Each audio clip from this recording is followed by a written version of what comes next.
Olá, prepinautas! Vamos para mais uma aula de geografia, porque o mundo gira, é porque nós teremos aula de geografia.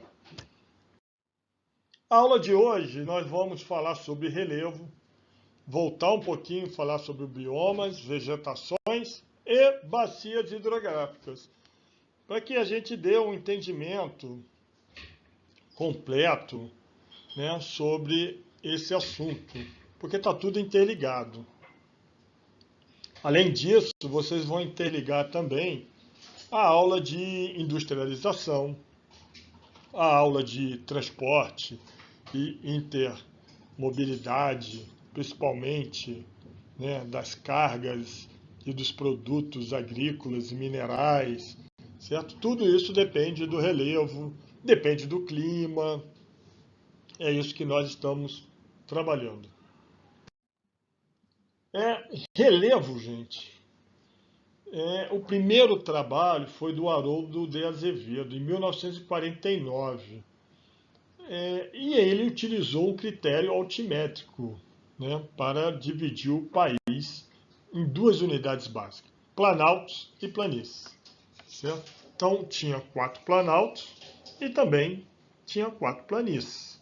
Lembrando que em 1949, as técnicas, né, para levantamento desses dados, principalmente aqui no Brasil, eram bastante atrasadas. Mas foi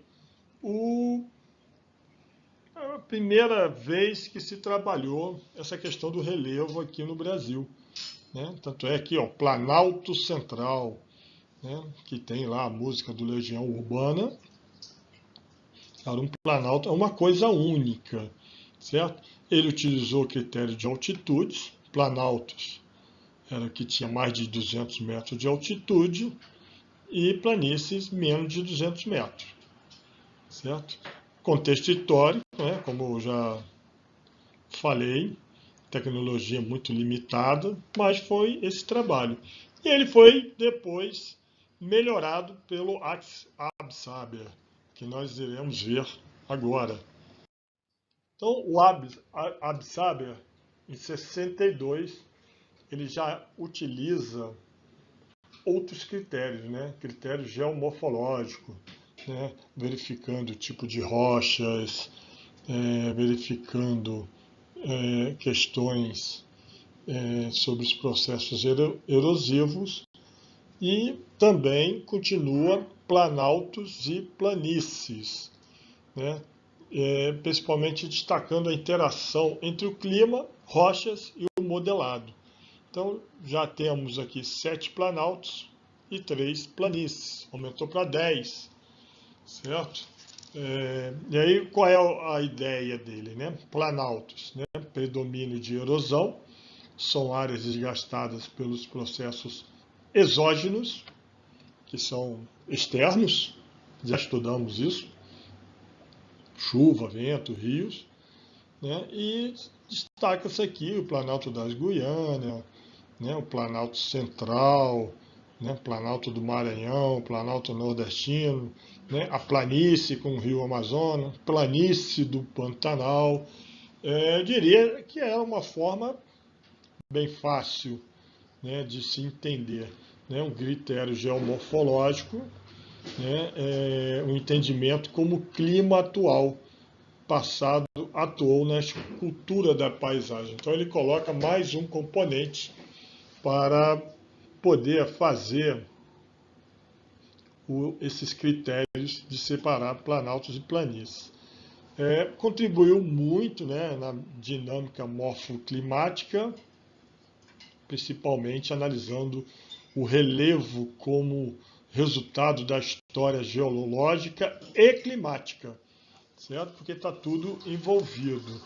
Então, por muito tempo, esse era o conceito, né, de relevo no nosso país. Até que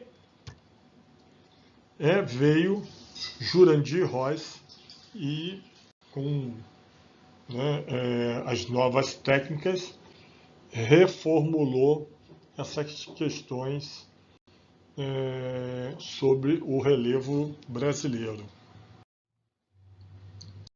Lógico, ficou um pouquinho mais complicado. E ele colocou mais uma unidade, né?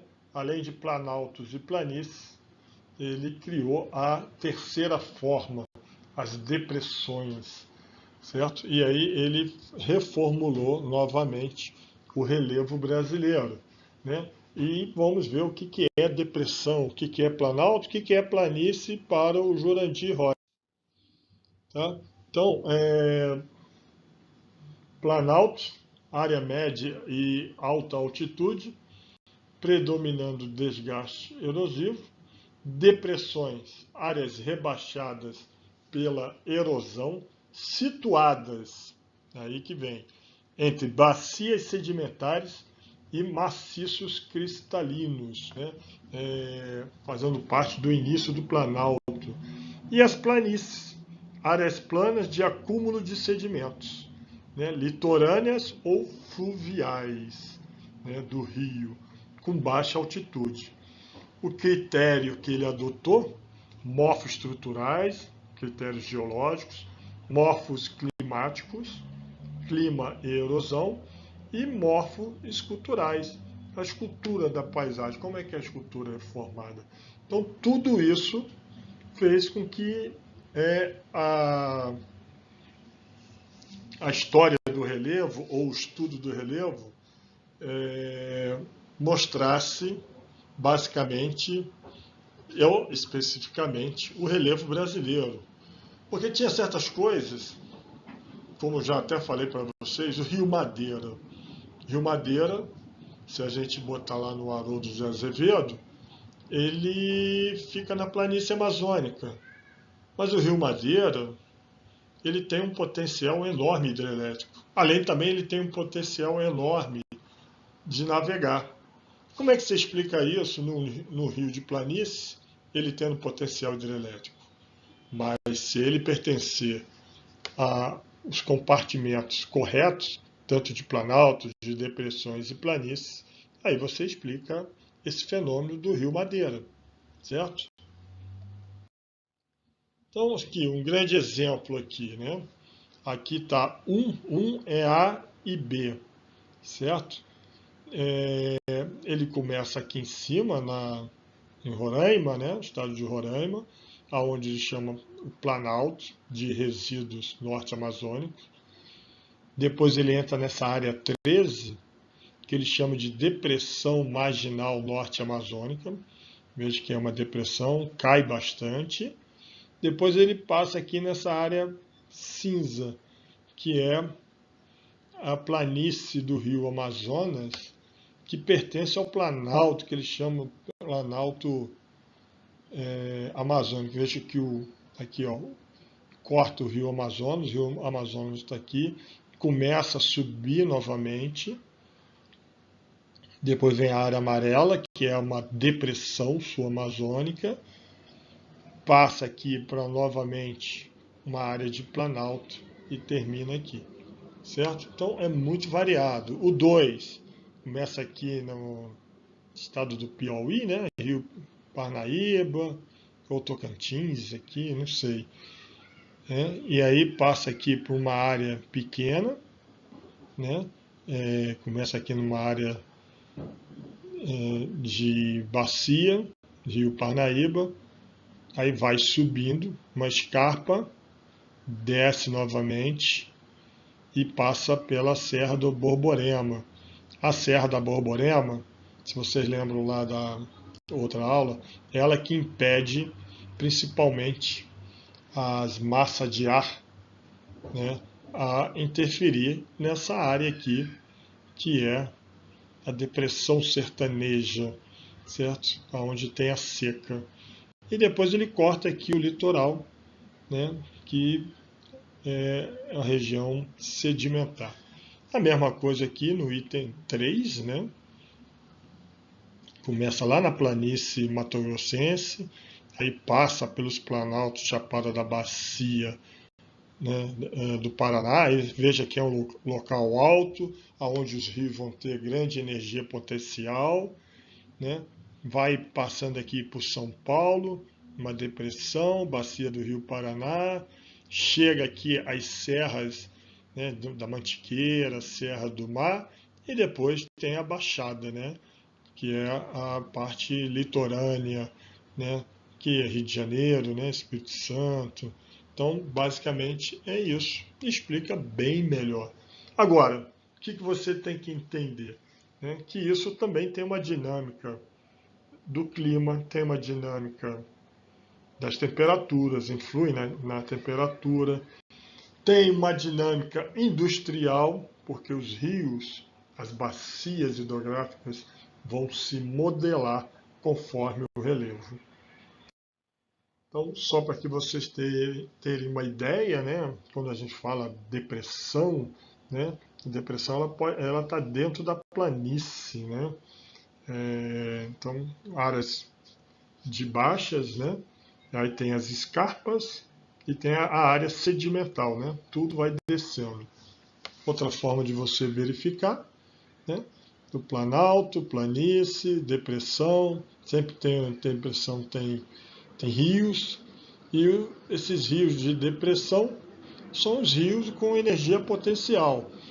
Esses rios de depressão absoluta, a maioria está nas planícies, são os rios mais que utiliza para navegar. Falando nisso, aí a gente tem que falar sobre as bacias hidrográficas, né, e as redes. Né, o Brasil possui uma das redes hidrográficas mais ricas do mundo. São 12 regiões, né, conhecidas. Né, as principais, lógico que a gente tem que falar da bacia amazônica pelo seu contexto, a bacia Tocantins-Araguaia, também muito importante, a bacia do Rio São Francisco, que tem um potencial econômico, industrial muito grande e de transporte, e a bacia Platina, que, como ela não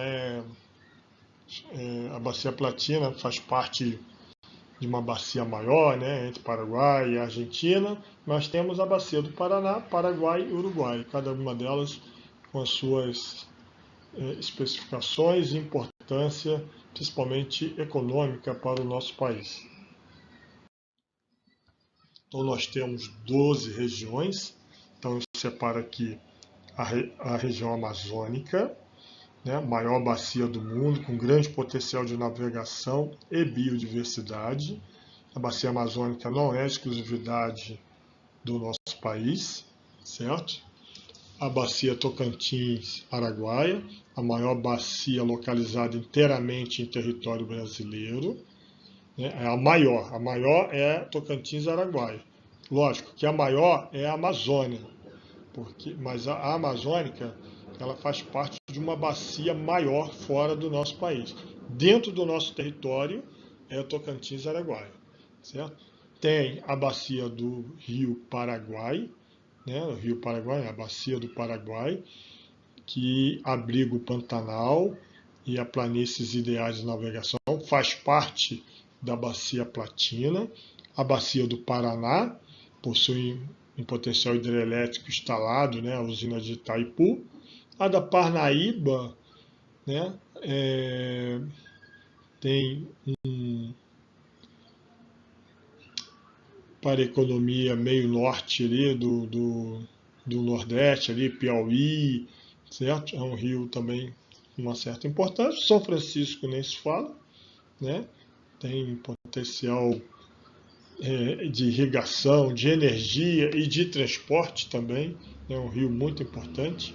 O Uruguai, que tem a sua importância na agroindústria da região sul, certo? E aí temos outras aqui, poucos conhecidas, mas são 12 regiões hidrográficas.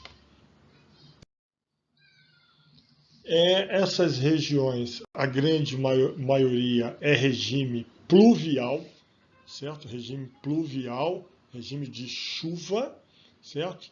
Tirando aqui o rio Amazonas, né, da bacia amazônica, que recebe o degelo do Andes. Então ele tem um regime também nival, da neve dos Andes. Né? Temos aqui os rios de Planalto, que grande maioria ocorre em terrenos acidentados, que favorece a energia elétrica, né? Mas dificulta a navegação. E a grande maioria dos nossos rios são drenagem exorreica, né? Quase todos os rios desaguam direta ou indiretamente no Oceano Atlântico. Quando não deságua diretamente no Oceano Atlântico, deságua em outra bacia, que a qual vai desaguar no Oceano Atlântico. Exemplo aqui da bacia do Uruguai, bacia do Paraná, que vão ali para a bacia do Rio do Prata, que depois deságua no Oceano Atlântico, certo? E, continuando a falar sobre bacias brasileiras, né? Já falei dos rios de Planalto, que são ideais para a energia, e os rios de planície favorecem o transporte. Vamos dar uma olhada aqui no potencial hidrelétrico, né? Então temos aqui a bacia amazônica, é o que tem maior potencial hidrelétrico total no país, porque tem várias usinas importantes que fornecem energia. Apesar de todos os problemas de questões ambientais, distância dos centros consumidores, essas usinas têm uma importância no sistema elétrico do nosso país muito grande. Lembrando que, como a gente estudou matriz energética, a matriz energética elétrica do nosso país é uma das mais renováveis, principalmente a hidrelétrica, né? Então temos Belo Monte, no Rio Xingu, Jirau e Santo Antônio, no Rio Madeira. Eu vou passar aqui rapidinho, né? Bacia do Tocantins e Araguaia, fica aqui a usina de Tucuruí, principalmente pelo abastecimento do Pará e do Maranhão, principalmente foi motivado para abastecer atividades de mineração no Pará. Bacia do Paraná, maior potencial instalado em operação, temos ali a Binacional de Itaipu, né, que fornece grande parte da energia do nosso país. Tá? Mas no Paraná só tem Itaipu, que fornece muito. Na Amazônia tem várias usinas, tá? Então, só para não trocar, o maior potencial hidrelétrico total do país está na Amazônia. Apesar que quem fornece maior potência em termos de geração é a bacia do Paraná, certo? E tem a bacia do São Francisco, que também tem um potencial muito grande de hidrelétrica, mas também é vital, né, para a questão de irrigação e deslocamento, né, de navegação, né? Tem parte dos seus rios que servem para deslocar, certo? Então vamos ver aqui a parte da planície. Aí vocês observam que na mesma bacia tem rios de planalto e rios de planície. Né? Na bacia amazônica, vários rios são navegáveis, Rio Amazonas, ou a própria hidrovia Rio Madeira, que tem uma parte no planalto, mas tem uma parte na planície, que é vital, né? Vital para a carga de passageiro, servindo como estrada, né, na região norte, né? Tanto o Rio Amazonas como o Rio Madeira. Eu lembro quando servia em São Gabriel da Cachoeira, tinha, ou você ia de avião, ou você ia através do Rio Negro, né? Pegava o Rio Amazonas, depois entrava no Rio Negro e chegava na cidade de São Gabriel. Tá? A bacia do Paraguai, né, é um corredor importante de exportação para o Mercosul, né? Tem ali os rios de planície do Pantanal, que é um bioma importante. A hidrovia Tietê-Paraná, que fica aqui na bacia do Paraná, né? Utiliza sistema de eclusas para superar os desníveis das barragens das hidrelétricas, que tem bastante, permitindo aqui os grãos de minério chegar até o Porto de Santos. É lógico que o Tietê ele não chega no Porto de Santos, mas ele fica próximo através dos modais de intermobilidade, certo? E fora isso, essa questão das reclusas faz com que boa parte do transporte de grãos e minérios reduzam seu preço, em vez de vir somente no modal. Já estudamos isso aí. E a bacia do São Francisco, né, que tem os seus trechos navegáveis importantes, né, para deslocamento aí da população ribeirinha, além da pesca, né, já falamos da irrigação e já falamos do seu potencial hidrelétrico. Só para que a gente acabe, né, tem a morfologia litorânea, né, são as formas de relevo, de transição, certo? Então eu separei aqui Bahia, né, entrada do mar de forma arredondada, o Golfo, né, Golfo Pérsico, né, é um similar à Bahia, mas com grandes dimensões, Enseada, né, pequena baía com água mais calma, né, que nem a enseada de Angra dos Reis, falésias, que são aqueles paredões formosos, né, paredões gigantes, principalmente perto de áreas de praia, né, a praia, depósito de sedimento, restinga, faixa da área paralela à costa, geralmente ligada ao continente, formada por correntes marítimas, né? Aí tem uma parte assim que é feita de areia e ela fica parecido com uma península, né? Tem cabo, tem lagunas, fiord. Vocês dão uma olhadinha, né? Só para efeito para vocês saberem que existe. E aqui eu deixo aqui algumas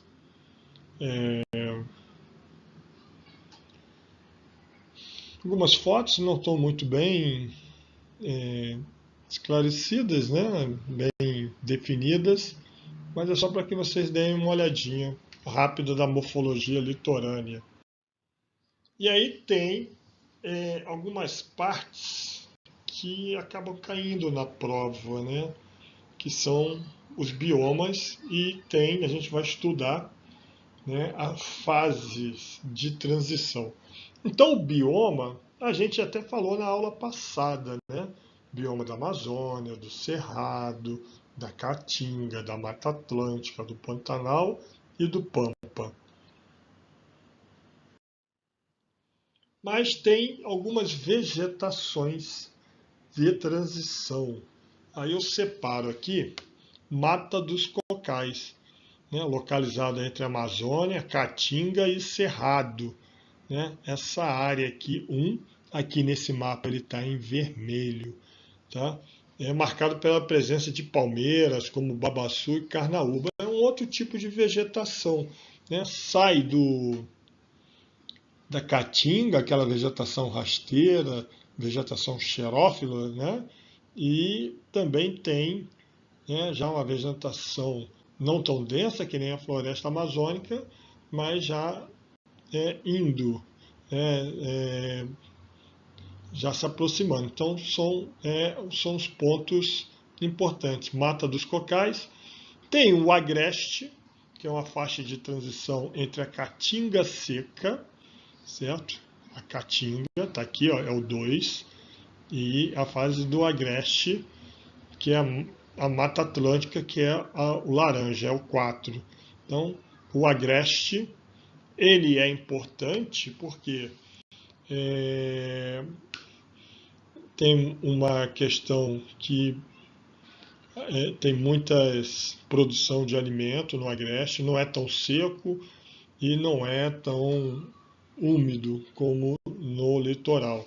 E no litoral, né, do Nordeste, a gente chama de a zona da mata, né? Zona da mata é essa parte aqui mais próxima do litoral, tá bom? E as zonas de transição da Amazônia e Cerrado, né, que não aparece aqui, mas entre a savana e a floresta tropical. É onde estão se avançando principalmente as atividades agropecuárias. Manguezais é um ecossistema costeiro de transição entre a terra e o mar, fica mais próximo do litoral. O Pantanal também é considerado, né, o Pantanal aqui, é considerado uma zona de transição. Cerrado, Amazônia e o Chaco, né? O Chaco é uma zona bem úmida, né? Quase um deserto ali no Paraguai, né? Porque é um bioma bem diferenciado e o Pantanal traz essas características. Então, só para que vocês possam conhecer, né, essas áreas importantes de transição. Na floresta amazônica também tem algumas coisas, né, que caem na prova, né? A mata de terra firme, a mata de várzea, a mata de igapó. A mata de igapó, ela sempre está um pouco, quando o rio está seco, ela está coberta, tem muito animal, muita biodiversidade, mas a água fica pela metade das árvores. A mata da várzea é quando o rio fica mais cheio, certo? Aí acaba pegando a mata da várzea. E a mata terra firme é onde o rio não chega, apesar que a água está acumulada, né, no subsolo, certo? Então, só para que vocês tenham essa ideia, né, na floresta amazônica, mata de igapó, então fica já dentro ou abaixo do rio, dependendo do nível. A mata de várzea, ela varia conforme o nível, e a mata da terra firme não sofre influência das águas na floresta amazônica. E aí, para a gente fechar, né, tudo aquilo que nós estudamos, nós temos aqui o nosso clima, nós temos aqui o nosso bioma e nós temos aqui o nosso relevo. E também nós temos aqui a separação das bacias. Você verifica que tem uma certa similaridade, né, nos contornos, né, de cada mapa, né, e dependendo do seu objetivo. Lógico que o relevo vai interferir basicamente nas bacias. É lógico que o clima vai interferir, né, no bioma, e o bioma, né, é interferido também pela forma do relevo. Então, os quatro estão muito interligados. É importante você ter esse cenário, né, essa imagem, para que você possa pensar melhor numa resolução de uma questão. Tá certo? E aí nós chegamos ao final da nossa aula. Lembro mais uma vez que o aluno pré-pinalta tem que, além de estudar muito, já começar a pensar na sua preparação física, tá bom? Pré-pinaltas, minha continência, até a próxima aula.